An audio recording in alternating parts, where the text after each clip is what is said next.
Olá, alunos e alunas do 8º ano. Tudo bem com vocês? Aqui é o professor Hugo. Vamos a mais uma aula de História Geral? Bem, o tema da nossa aula de hoje é a Revolução Francesa. Preste bastante atenção nesse tema, nos conceitos, no conteúdo, na explicação que o professor vai fazer, porque vai te ajudar a realizar as atividades do caderno base número 3, ok? Vamos lá? Bom, a Revolução Francesa, ela é um grande marco histórico para o início da nossa era, a Idade Contemporânea. Você já deve saber disso, ou deve lembrar daquela linha do tempo histórica, aonde tinha Idade Antiga, Idade Média, Idade Moderna e Idade Contemporânea, que é a nossa, né? Lembrou disso? O grande marco de divisão entre a Idade Moderna e a Idade Contemporânea foi o episódio da Revolução Francesa, que ocorreu, né, num tempo ali do final do século XVIII, ok? E aqui nós vamos ter, então... Ixi Maria, ficou feio para 18. É 18, né? Não precisa ficar falando essa merda, né? Vamos voltar aqui? Vamos lá. Olá, alunos e alunas do 8º ano. Tudo bem com vocês? Aqui é o professor Hugo. Vamos a mais uma aula de História Geral? Bem, o tema da nossa aula de hoje é a Revolução Francesa. Preste bastante atenção neste conteúdo e nos conceitos dele para que você possa realizar com êxito as suas atividades do Caderno Base, volume 3, ok? Vamos lá? Bem, a Revolução Francesa é um episódio histórico que marca a divisão entre a Idade Moderna e a Idade Contemporânea, que é a idade, a era onde nós vivemos. Se você lembrar daquela linha do tempo histórica, né, a gente tem a Idade Antiga, né, tem a pré-história, tem a Idade Antiga, aí nós temos... Ai, caralho, não fala de linha de história não, só fala que é a divisão entre a Idade Moderna e a Idade... Pronto. Meu Deus do céu, é que eu tô irritado com esse negócio do Abel. Olá, alunos e alunas do 8º ano. Tudo bem com vocês? Aqui é o professor Hugo. Vamos a mais uma aula de História Geral? Bem, o tema desta aula é sobre a Revolução Francesa. Preste bastante atenção no conteúdo e nos conceitos para que você possa dominá-los e responder com êxito às atividades do Caderno Base Volume 3. Então vamos lá? Bem, a Revolução Francesa ocorreu no ano de 1789, o seu estopim, né? E ela representa o marco de divisão entre a Idade Moderna e a Idade Contemporânea. É na Idade Contemporânea em que nós vivemos na linha do tempo histórica, né? Então é esse episódio histórico, é esse momento histórico que nós vamos estudar hoje, nessa aula, que marca a divisão desse período. Então vamos entender, né, por que a Revolução Francesa ela é tão importante, né? Primeiro, é importante a gente compreender, lembrar um pouquinho do conceito de revolução. O que é uma revolução? Tempo para você pensar. Estou aguardando. Anotou aí? O que você pensou que é uma revolução? Você pode ter pensado que são pessoas revoltadas, né? Ou que é algo que aconteceu porque as pessoas estavam infelizes, insatisfeitas, tinham alguns problemas com o governo, com a forma que elas estavam organizadas, né? Alguma coisa próxima a isso você deve ter pensado que é uma revolução. Mas o conceito de revolução vai além disso tudo. O conceito de revolução, ele significa na história o quê? Um momento de transformação, de mudança, né?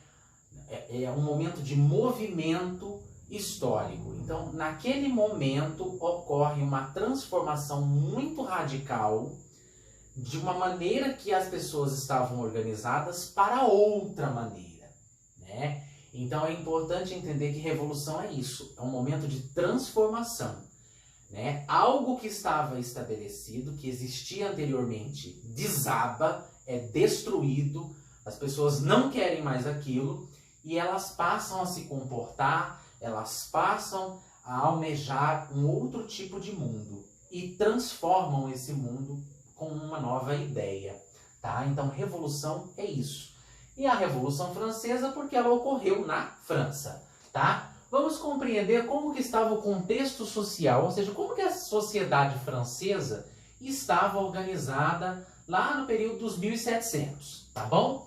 Bom, é importante a gente entender que ainda existia na França aquelas características feudais, aquelas características da época da Idade Média. Olha só, né? Ainda tinha tudo isso ali na Idade Moderna, né? E como que estava essa pirâmide social? Lá em cima, no topo, estava o primeiro estado, que era o clero, que eram os representantes da igreja, né? Eram ali os sacerdotes, bispos, arcebispos, né? E eles estavam como o primeiro estado. No segundo estado, abaixo deles, estava a nobreza, tá? Ou seja, eram todos os nobres, quem tinha títulos, quem estava próximo do rei. A França, nesse período, era governada pelo Luís XVI, né? Um monarca absolutista, tá? Ou seja, tinha todo o poder absoluto na mão dele, ele praticava o absolutismo, ok?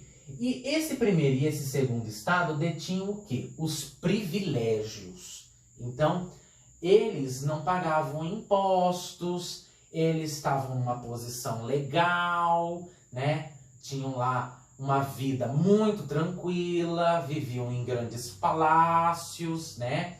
Então, esse primeiro estado e esse segundo estado, então, eram os privilegiados. E é importante a gente parar para pensar que era a minoria da sociedade francesa, né? Estima-se que o primeiro estado tinha apenas 1% da população francesa e o segundo estado apenas 2%. Então eles representavam 3% de toda a sociedade. Era pouquíssima gente, tá? Que tinha todo o poder na mão, né? E tinha o terceiro estado, que era o povão, era todo mundo, todo o resto, quem não tinha título, quem não estava ligado à igreja, né, ali, não tinha poder, né, era o terceiro estado. Estavam quem lá? Os burgueses, os trabalhadores, os camponeses, os sans-culottes. Então o resto da população, ou seja, 97% da população da França estava aqui. E qual que era a realidade deles?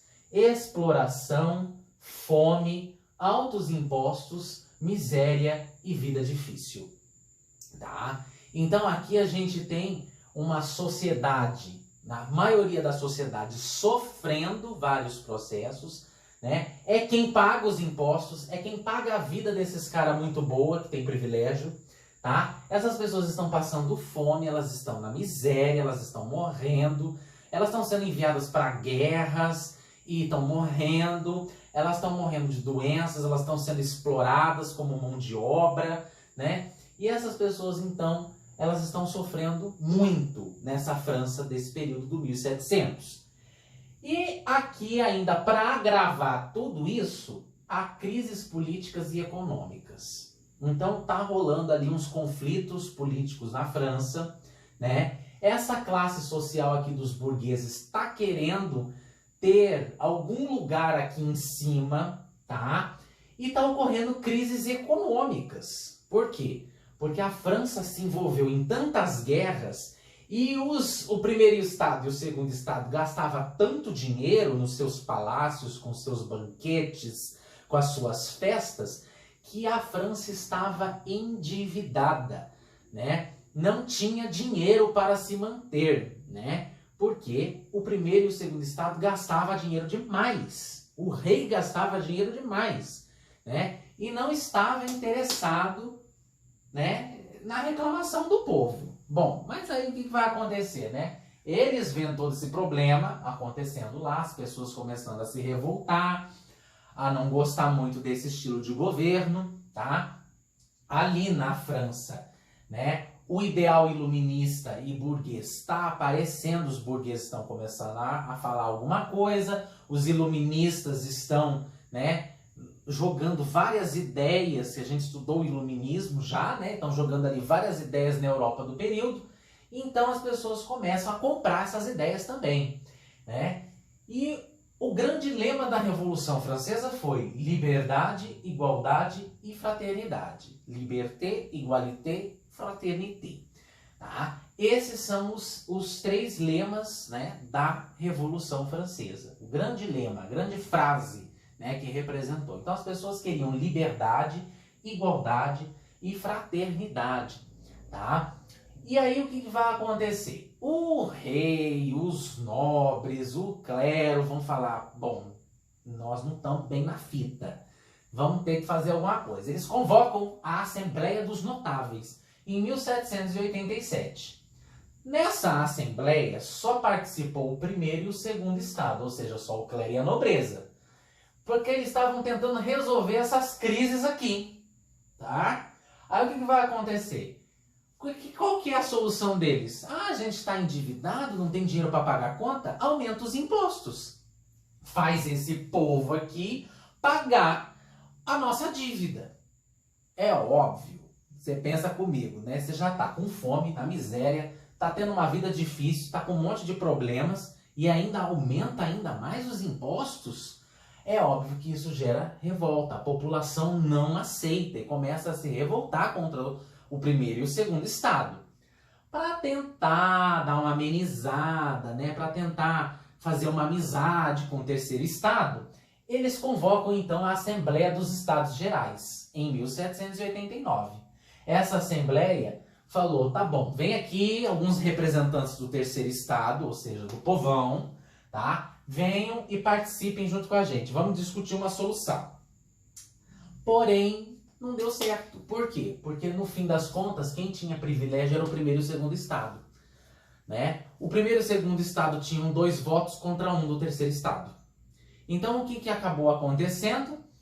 Quem ganhava na Assembleia dos Estados Gerais era sempre o primeiro e o segundo estado. O que vai acontecer? Gera mais revolta. As pessoas ficam mais indignadas, mais revoltadas, né? E começam a invadir, a brigar no meio da rua, a invadir palácios, né?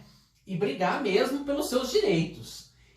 Vendo essa situação que não está muito agradável, chamam a Assembleia Constituinte. Né? Peraí, vamos dar uma ideia de uma Assembleia Constituinte. Vamos fazer uma Constituição, uma Carta de Leis, e vamos fazer o rei Luís XVI, né, assinar a Constituição e obedecer essa Constituição, né, dentro desses ideais iluministas, desses ideais burgueses. Vamos fazer ele obedecer a isso.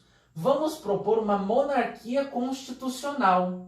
Mas o que aconteceu? O rei, que era absolutista, foi educado para ser, né, o centro das atenções, não aceitou, obviamente, essa monarquia constitucional. Ele não aceitou essa Constituição, rasgou, falou não quero, né? E isso vai gerar mais revolta. As pessoas vão falar, mas que coisa, né? Nem o rei aceita as nossas propostas. É claro, ele não teria mais tantos poderes, ele ia ter que obedecer à Constituição assim como todo mundo. Mas na cabeça dele, ele é o filho de Deus, né? Deus enviou ele para governar a França, né? São as ideias do absolutismo, o poder está na mão dele, né? As pessoas abdicaram esse poder para ele ter esse poder, né? Ele tem sangue nobre. Como assim eu vou ter que obedecer uma lei feita pelo povo? Então ele não aceitou, né? Isso vai gerar tanta revolta, o povo vai invadir a Bastilha, vai acontecer o grande episódio da Revolução Francesa, é considerado o grande episódio, que é a queda da Bastilha. A Bastilha era uma fortaleza militar onde os franceses, né, os militares franceses guardavam armas, mas ali também estavam presos um monte de pessoas que o rei mantinha preso apenas pelo seu bel prazer, apenas porque ele gostava de prender gente. Né? Ele criava leis para prender as pessoas, né, porque ele tinha o poder para fazer isso. Então ali, né, as pessoas invadem a Bastilha, tinha gente que tinha parente na Bastilha, né? Invadem a Bastilha, pegam as armas, soltam os presos, né? e começa a fazer uma grande revolução no meio da rua, né? A fazer barricadas aí contra o exército e assim por diante. A marcha para Versalhes, aonde principalmente as mulheres que estavam famintas, né? Que estavam com seus filhos passando fome na miséria, elas também marcham em direção a Versalhes. Versalhes era a cidade, né, que o rei, que o bisavô do rei, né, construiu para todo mundo morar, os nobres, né, o primeiro e o segundo estado morarem. As pessoas marcham até Versalhes e invadem o Palácio Real, né? Os nobres têm que sair correndo, porque as pessoas invadem, pegam as joias, pegam as comidas, e é uma grande revolta realmente. A gente percebe que o jogo vira, né? Séculos as pessoas ficaram sob os mandos dos nobres. E a partir daquele momento o jogo se transforma, ele vira, né? Há uma revolução, as pessoas tomam o poder, né? Há revoltas camponesas, os camponeses invadem os castelos, os palácios, pegam o que é deles, o que eles acreditam ser o direito deles. Então as pessoas estão revoltadíssimas, as pessoas estão com fome, as pessoas estão na miséria. E elas não aceitam mais esse tipo de sociedade, esse tipo de governo absolutista. Enquanto isso, os burgueses também estão ali escrevendo documentos para abolir de vez esse feudalismo, essas desigualdades, para pegar esses ideais iluministas, esses ideais, né, da liberdade, igualdade e fraternidade e condensar num grande documento. E esse documento foi o documento dos direitos do homem e do cidadão, né, onde esse ideal iluminista e burguês apareceu. E eles simplesmente falaram, a partir de agora não tem mais esse negócio de feudalismo, vamos mudar, as pessoas têm que ter igualdade, as pessoas têm que viver de uma outra forma, né? Temos que organizar a sociedade de uma outra forma. E aí, né, nisso surge a República Jacobina. Tudo isso vai dar um resultado, né? O primeiro grande resultado vai ser a República Jacobina, tá? A República Jacobina dura de 1793 a 1794, né? É a primeira, né, República da França. E aqui é conhecido como a fase do terror, né? Muita gente apelidou esse momento como a fase do terror, porque é o período mais radical da Revolução. É o período em que esse clero, essa nobreza, esse primeiro e esse segundo estado vão ser julgados, né? Eles vão ter perdido todos os seus direitos, as suas terras, os seus poderes, e eles vão ser julgados pelo que eles fizeram com o povo, né? Os governantes da época da República Jacobina, eles acreditavam que essas pessoas tinham que ser eliminadas. Então é criado uma máquina chamada guilhotina, né, que cortava a cabeça deles. Então as pessoas eram julgadas, condenadas, esses nobres, né, esse primeiro e esse segundo estado, e iam até uma praça pública onde era guilhotinada, era cortada a cabeça desses nobres.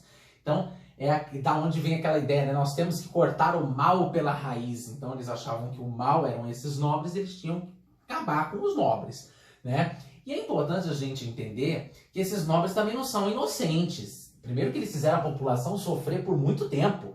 E segundo, que quando eles tentam fugir da França, da Revolução, eles vão buscar apoio nos outros países que tinham reis absolutistas, né? Que eram parentes deles. Então eles estão buscando apoio para abafar a Revolução, para fazer uma guerra contra a França, invadir a França e abafar a Revolução.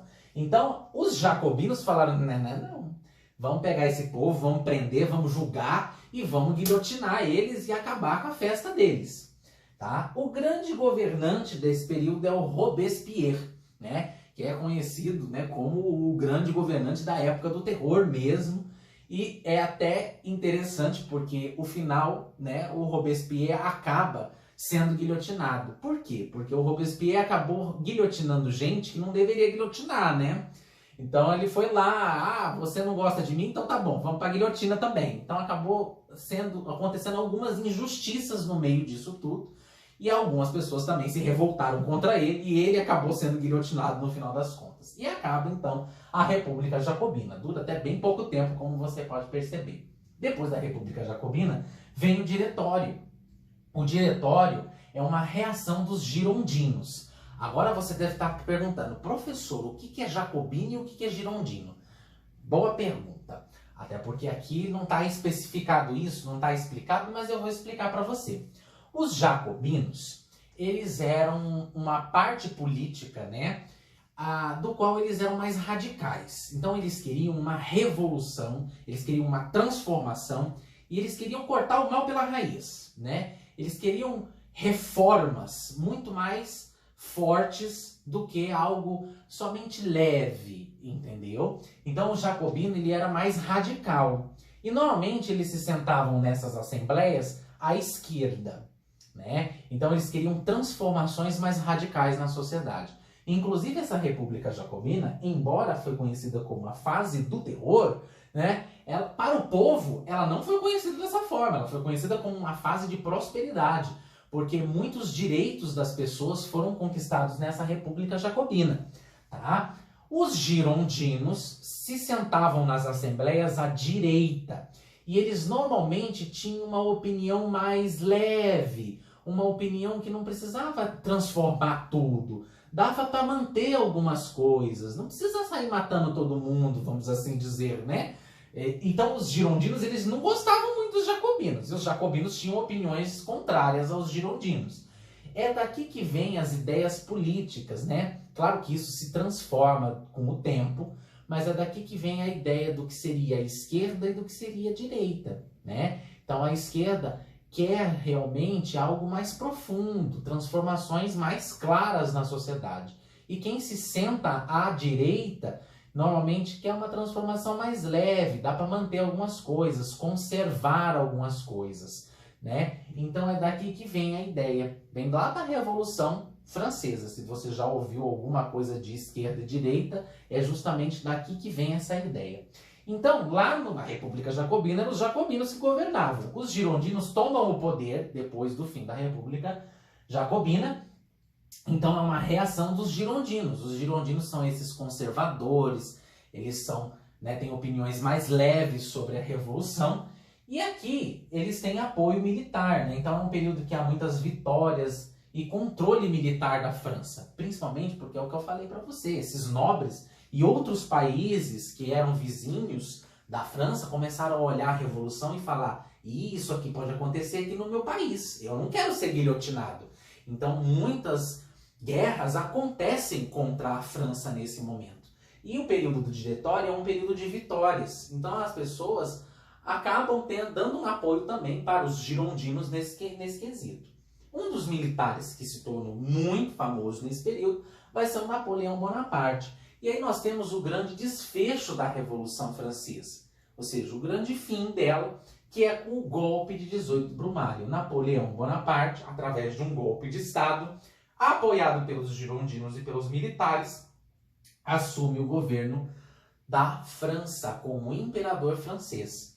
É um período considerado de estabilidade política e econômica na França, e também é um período do expansionismo do Império Napoleônico, né? Napoleão vai fazer essa política de expansão do território francês, de invasão de outros países, ou de bloquear, né, a questão econômica com a Inglaterra, com o bloqueio continental, né? Então, o Napoleão, o período napoleônico, é um período também de tensões, inclusive entre a França e a Inglaterra. Quem seria a grande potência econômica e militar do período ali na Europa, ok? Então a gente percebe que o tema da Revolução Francesa ele é bem complexo, ele é bem denso, não é verdade? Mas é importante a gente compreender que isso daqui causou uma grande mudança, né? Houve uma grande transformação. Esse terceiro estado agora toma o poder, né? E esse primeiro e esse segundo estado, eles desaparecem, ok? Bom, é importante que você entenda que a Revolução Francesa estava inspirada nos ideais iluministas e burgueses, e é também interessante parar para pensar que é o fim do quê? Do absolutismo, do antigo regime na França, ok? Bem, para qualquer dúvida, o professor está online no momento da sua aula para te atender. Cuide-se. Se puder, fique em casa. Vamos aprender juntos?